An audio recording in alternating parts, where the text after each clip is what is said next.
Why do some people still walk 2 miles a day at 90, while others lose the ability to stand up from a chair without help in their 60s? It isn't luck, it isn't just genetics, and it isn't one single pill, one single food, or one single fix.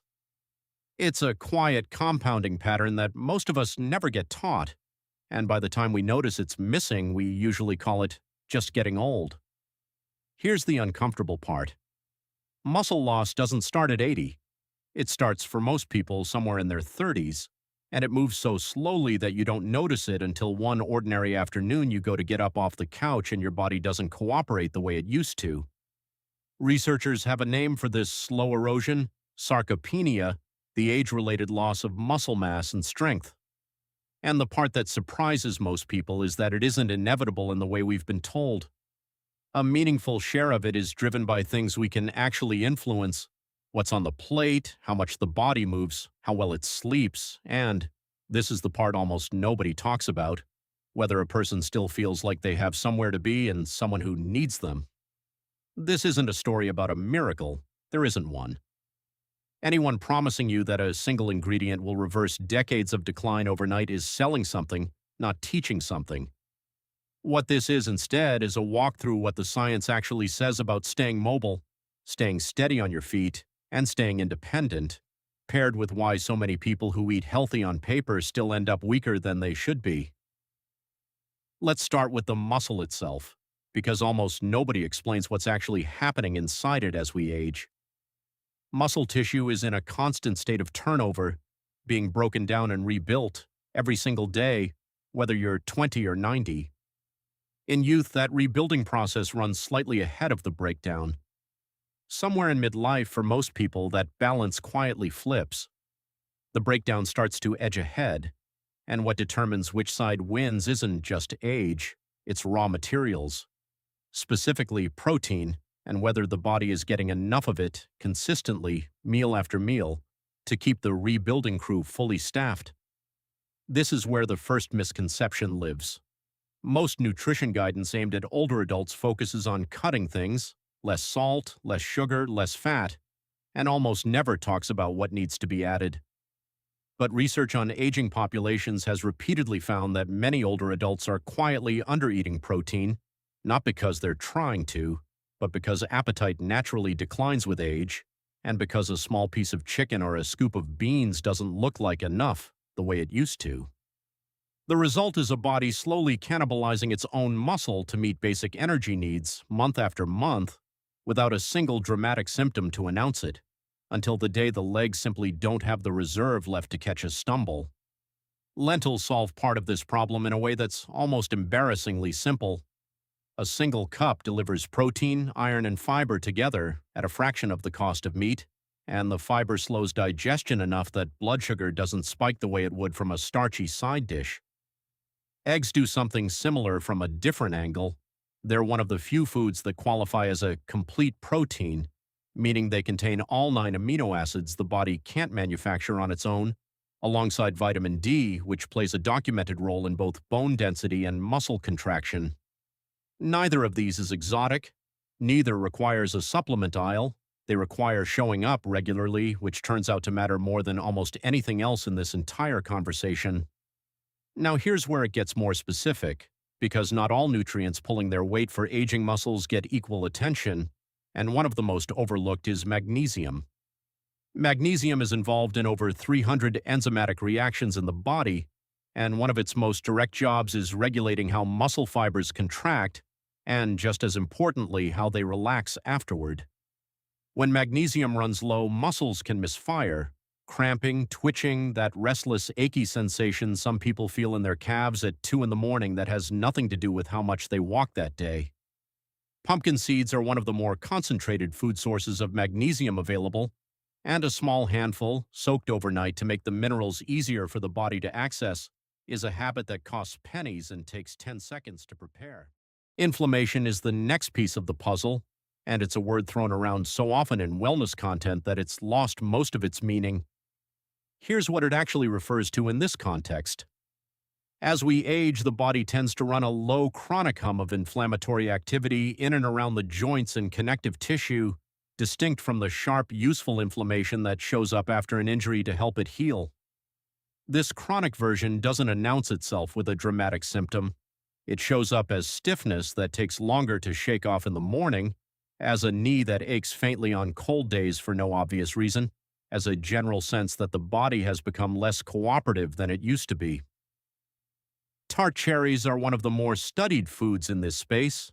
They're rich in anthocyanins, the same class of pigment compounds that give berries their deep color, and several small clinical studies have linked tart cherry consumption to modest reductions in inflammatory markers and improvements in recovery after exercise. It isn't a cure for anything, it's a nudge in the right direction, delivered in a glass instead of a capsule. Blood flow deserves its own moment here, because it's the piece most people never connect to their legs at all. Spinach and other leafy greens are naturally rich in dietary nitrates, which the body converts into nitric oxide, a molecule that helps blood vessels relax and widen, improving circulation to working muscle.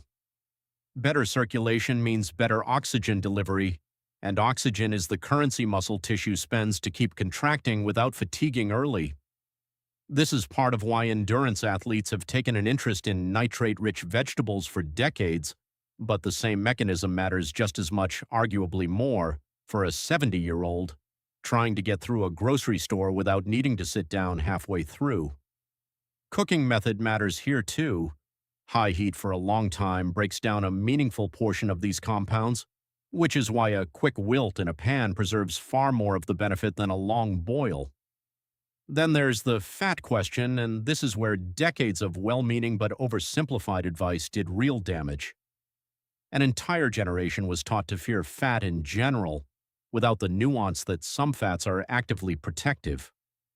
Omega-3 fatty acids, found concentrated in fatty fish like salmon and sardines, are incorporated directly into cell membranes throughout the body, including in the brain and in joint tissue, where they appear to help modulate inflammatory signaling. There's a less obvious connection here too, one that surprises most people the first time they hear it. Balance isn't purely a leg strength issue. It's a brain processing issue, dependent on the vestibular system in the inner ear and on rapid neural signaling between the eyes, the inner ear, and the muscles making constant micro-adjustments to keep a body upright. Omega-3s support that neural tissue the same way they support tissue everywhere else in the body, which means the fish on the plate may be doing quiet work far above the ankles. None of this works in isolation, and this is the part that tends to get lost in single-ingredient health content. The body doesn't process a superfood the way it processes a coordinated pattern of eating. A plate with eggs, a handful of wilted spinach, a small bowl of Greek yogurt, and a glass of tart cherry juice isn't powerful because any one item on it is magic. It's powerful because it delivers protein, magnesium, nitrates, and anti-inflammatory compounds together in a single sitting, consistently, which is the only way any of these mechanisms actually accumulate into something the body can use. Consistency, it turns out, is doing more of the heavy lifting in healthy aging research than any individual nutrient ever could. But there's a piece of this that nutrition science alone can't fully explain, and it's worth taking seriously rather than dismissing as sentimental.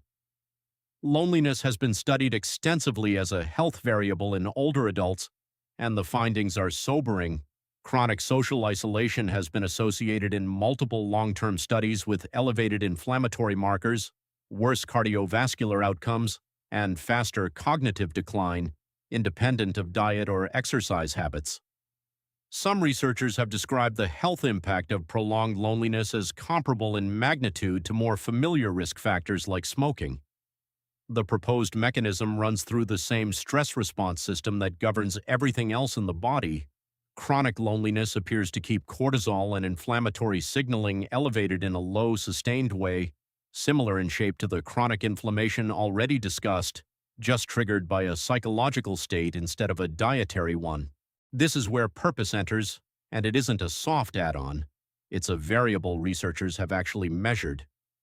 Studies on sense of purpose in older adults find associations with lower rates of frailty, slower cognitive decline, and in some cohorts, longer lifespan even after controlling for baseline health. The explanation isn't mystical. Having a reason to get up, a person to check on, a task that depends on you, appears to keep the same stress regulation systems in better order that diet and movement are also targeting, just from a different direction. Two people can eat identically and move identically, and the one who feels needed by someone else tends to fare better a decade later. Not a guarantee for any individual, a pattern seen across large groups, worth taking seriously even before science fully explains every mechanism behind it. So what does a realistic version of this actually look like, day to day? Not a rigid regimen, a small, repeatable morning, protein on the plate instead of just carbohydrate, a handful of something nutrient-dense instead of nothing, greens cooked gently rather than avoided, fatty fish showing up weekly rather than rarely. Movement that doesn't need to be dramatic. Walking to the end of the driveway and back does real measurable work on circulation and muscle maintenance, even when it doesn't feel like exercise. And staying woven into other people's lives in some small concrete way, because the evidence increasingly suggests connection isn't a luxury layered on top of physical health, it's one of its load-bearing walls. None of this is a promise. Bodies vary, genetics vary. Anyone managing a chronic condition should be discussing all of this with their own doctor, not taking dietary direction from a video, however well researched. What the evidence supports is more modest and in a way more useful than a miracle would be.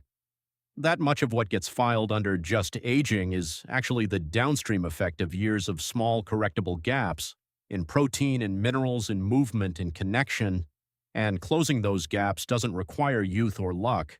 It requires attention applied consistently, longer than most people are willing to wait for results. The real question isn't which food to buy first. It's simpler than that and harder to answer. Picture yourself 20 years from now. Are you picturing someone still walking to the mailbox on their own, or someone who's stopped believing that's still possible for them? The evidence suggests that belief, and the daily choices that follow from it, may be doing more work than any single food ever could.